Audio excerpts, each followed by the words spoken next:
hands where I can see them, kid."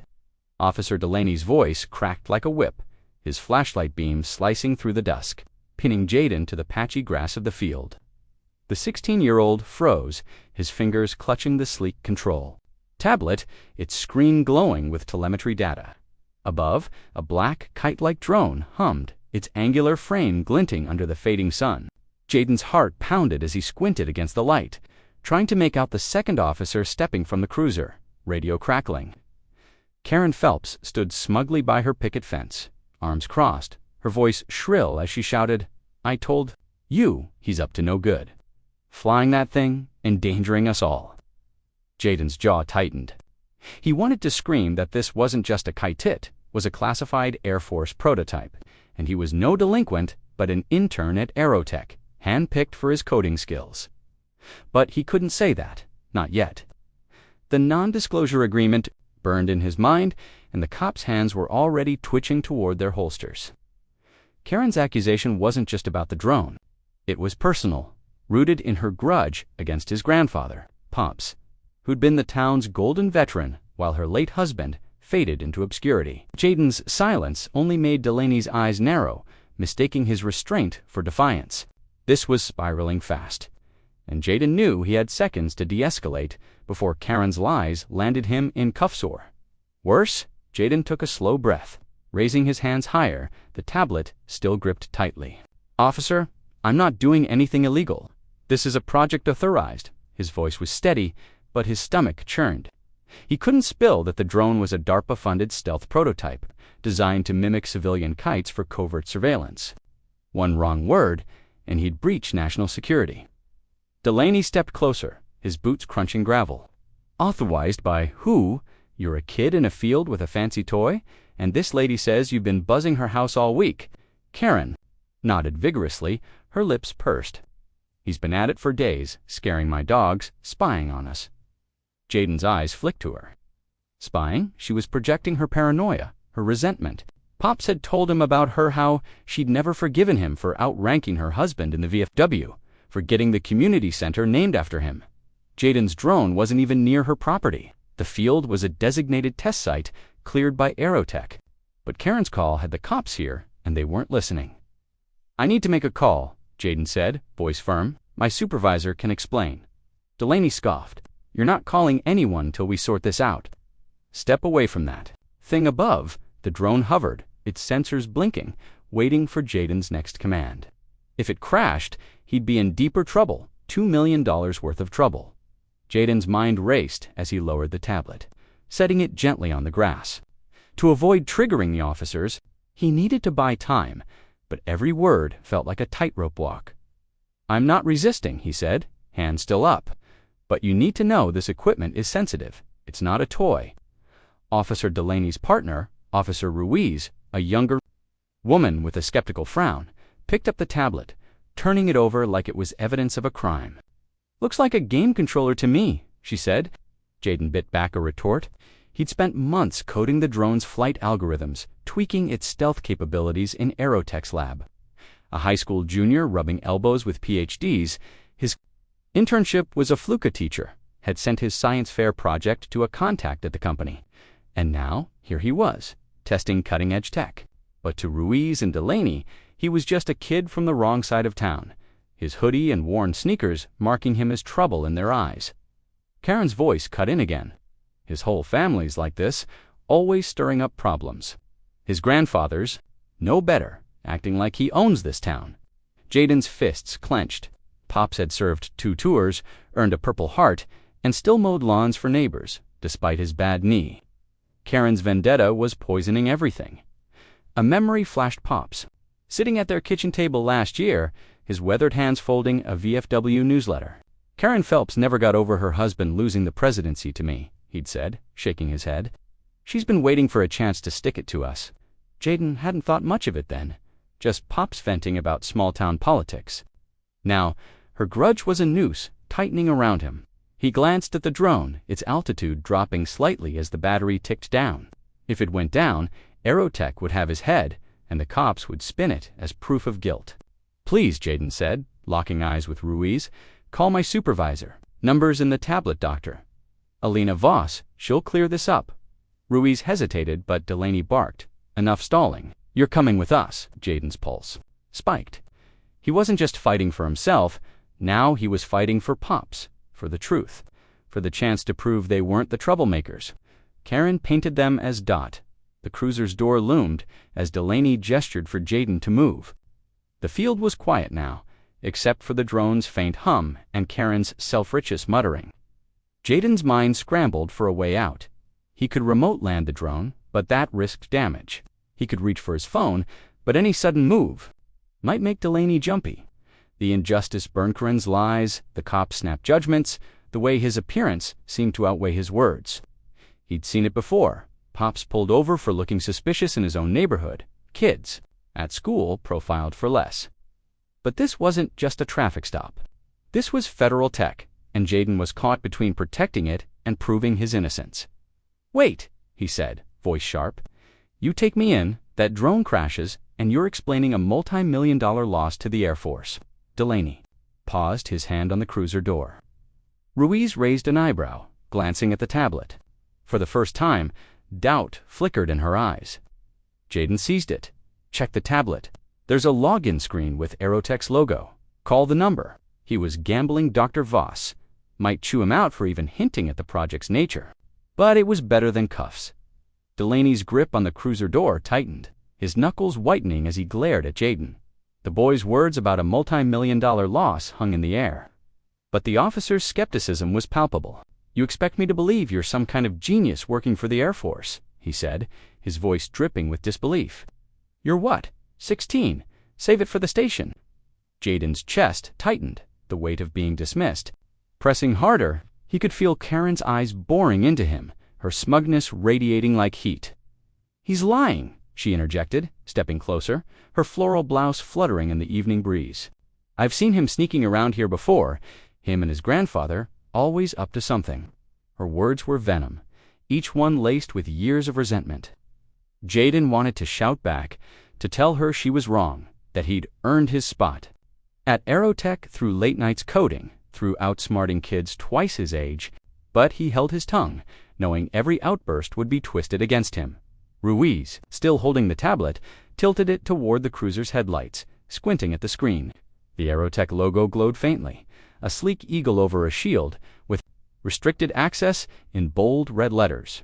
She hesitated, her thumb hovering over the contact list. "This does look official," she murmured, glancing at Delaney. He snorted, but didn't stop her as she scrolled to Dr. Voss's number. Jaden's heart thudded.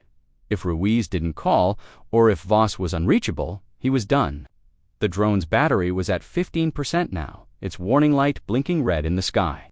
A crash would mean more than a failed test. It could expose classified tech, cost him his internship, and give Karen the ammunition to keep slandering his family. He thought of Pops, of the stories he'd told about facing prejudice in the military, about proving himself over and over. Jaden wasn't about to let Karen win, not like this then. A low rumble broke the tension. Pop's pickup truck, its muffler rattling as it screeched to a stop at the field's edge. Clarence Carter climbed out, his limp pronounced but his presence, commanding, his old VFW cap pulled low over his eyes. "What the hell's going on here?" he bellowed, his voice carrying the weight of a man who'd faced worse than small-town cops and vindictive neighbors. His gaze locked on Karen, then the officers. "You hassling my grandson over nothing?" Karen flinched but stood her ground, her voice rising. "Your boy's been flying that thing over my house, Clarence. It's dangerous, and you know it." Pop's eyes narrowed, his jaw set. "Bull, that field's a half-mile from your place. You just can't stand seeing us do better." Jaden saw the pain in Pop's eyes, the exhaustion of fighting the same battles for decades. Delaney stepped between them, hand raised. "Sir, calm down, or you're both coming in." Pops didn't budge, his hand dipping into his jacket. "Before you do that, read this." Jaden's breath caught as Pops pulled out a folded page. AeroTech clearance letter, its DoD letterhead, unmistakable, even in the dim light. Pops handed the letter to Officer Ruiz, who unfolded it with care, her flashlight casting light on the words. "This is a Department of Defense authorization," she said, a note of astonishment in her voice. "Signed by Dr. Alina Voss, AeroTech." She passed it to Officer Delaney, whose frown deepened as he scanned the text, his confidence eroding with every sentence. The letter didn't specify the project. Jaden knew it wouldn't, not with classified technology, but it verified his authority to operate specialized equipment in the field, backed by Voss's signature and a federal seal. Karen's face contorted, her cheeks burning crimson. "It's a forgery!" she shouted, her voice breaking with desperation. "He's lying, and Clarence is protecting him." Jaden's temper surged, but he held his tongue, letting Pops take charge. His grandfather stepped toward Karen, his voice calm but firm. "You've been hounding us since '98, Karen, ever since your husband lost the VFW election. This isn't about Jaden or that drone nit's about your grudge," Jaden noticed. Neighbors gathering, drawn by the flashing police lights and raised voices. Mrs. Delaney from down the street, Mr. Patel from the corner market, even kids on their bikes all watching, as Karen's accusations fell apart. Ruiz tapped Dr. Voss' contact on her tablet, and Jaden held his breath as the call connected. "This is Dr. Alina Voss." "AeroTech," came a sharp, authoritative voice. "Who am I speaking to?" Ruiz explained the situation, her tone measured but professional. Voss's reply was swift, her words slicing through the tension. "Jaden, Carter is conducting an authorized test of federal equipment. That drone is government property, and any interference could carry serious consequences. I advise you to release him and secure the device." Jaden exhaled, relief washing over him, but the air remained charged. Delaney's jaw tightened, his pride wounded. "Why didn't you say this from the start, kid?" he demanded. Jaden met his eyes, steady and unyielding. "I tried. You didn't hear me. Neither did she." He tilted his head toward Karen, whose gaze flickered away, her bravado crumbling under Voss's words and the neighbors' stares. Pops wasn't finished.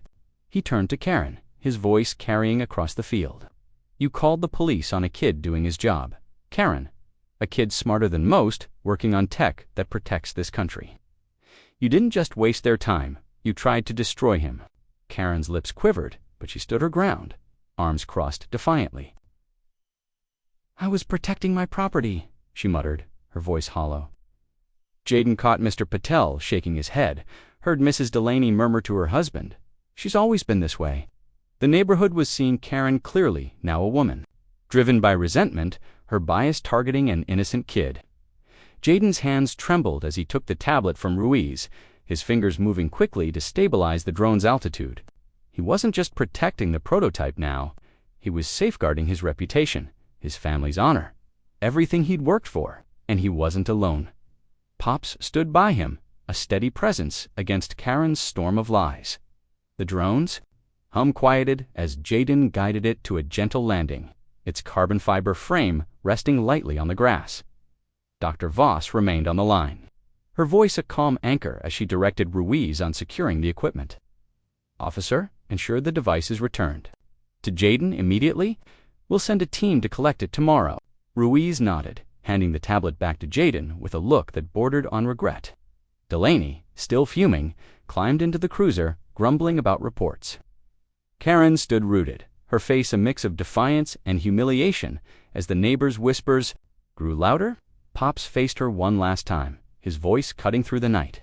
"You owe my grandson an apology, Karen. You owe this whole community one for dragging us into this." Karen's mouth opened, then snapped shut, her pride battling the reality of her exposed vendetta.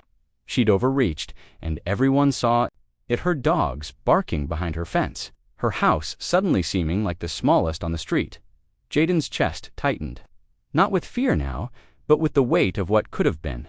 He'd been moments from handcuffs, a record, losing everything he'd built at AeroTech. And for what? Karen's grudge, her refusal to see him as anything but a troublemaker. He thought of the late nights debugging code, the pride in Pops' eyes when he'd earned the internship, the way Dr. Voss had called him, promising after his first test flight. All of that could have been erased because of one woman's prejudice and two officers who assumed the worst. Ruiz broke the silence, her tone softer now. "You're free to go, Jaden. Sorry for the confusion." She glanced at Karen, then back at him, as if recognizing the true source of the mess. Jaden nodded, but the apology didn't erase the sting. He packed the drone into its case, its sensors now dark, and joined Pops by the truck. "You all right?" Pops asked, his hand on Jaden's shoulder. Yeah, Jaden replied, his voice tight. Just tired of proving myself. Pops nodded, his eyes reflecting a shared weariness. A history of fighting the same battles that as they drove off, Jaden glanced back at the field. Karen had retreated to her porch, her silhouette small against the glow of her house. The neighbors scattered, their murmurs lingering tales of Karen's complaints, her habit of stirring trouble. Jaden knew this wasn't just about him. It was about every kid judged before they could speak, every family like his forced to fight harder for respect. He gripped the drone case, its weight a reminder of what he'd protected, not just the technology, but his future, his truth. Pops reached over, squeezing his arm. You did good, Jaden. Kept your cool. That's what matters. Jaden nodded, the knot in his chest easing. He'd won this time, but he knew the struggle wasn't over, not for him. Not for anyone like him. The next morning, Jaden woke to the scent of coffee and Pop's voice on the phone, low but resolute. Yes, Dr. Voss, he's okay. I'll make sure he's at the lab Monday. Jaden sat at the kitchen table, the AeroTech clearance letter beside him, its edges creased from Pop's grip the night before. He'd emailed Voss a detailed report, careful not to name Karen, but outlining the police response and the near loss of the prototype. Her reply was brief, but encouraging. Well handled under pressure, Jaden. We'll secure the test site. Expect a debrief. Pops hung up, pouring coffee into a worn mug. Karen won't try that again, he said, sitting across from Jaden, words out. People saw her true colors. Jaden nodded, but doubt lingered. You sure? She's been at it for years. Pops leaned back, his gaze distant. She has, but last night she went too far. Folks like Mr. Patel, Mrs. Delaney, they're talking. She's got no ground to stand on now. A week later, a local paper published a feature on AeroTech's youth internship program, spotlighting Jaden's role in cutting-edge aeronautics testing. His name appeared in print, alongside a photo of him with a generic drone model, not the prototype, but close enough to drive the point home. The article didn't mention Karen, but it didn't need to. At the VFW, Pops heard Karen had stopped showing up, her husband's old plaque left unpolished in the hall. Jaden kept testing drones, his confidence growing with each flight. AeroTech sent a team to fence off the test field, posting authorized personnel-only signs that gleamed in the sunlight. The police stayed away, though Jaden caught Ruiz nodding to him at the gas station one day, a quiet admission of her error. The sting of that night lingered, but so did the triumph. Jaden wasn't just Pop's grandson anymore. He was the kid who'd faced down a lie, stood firm against prejudice, and walked away unscathed. The resolution was quiet, but powerful. Neighbors greeted Jaden with newfound respect, asking about his work instead of eyeing him with suspicion. Karen's house stayed silent, her dogs no longer barking at every passerby. Jaden didn't need her apology. He had his work, his future, and the truth.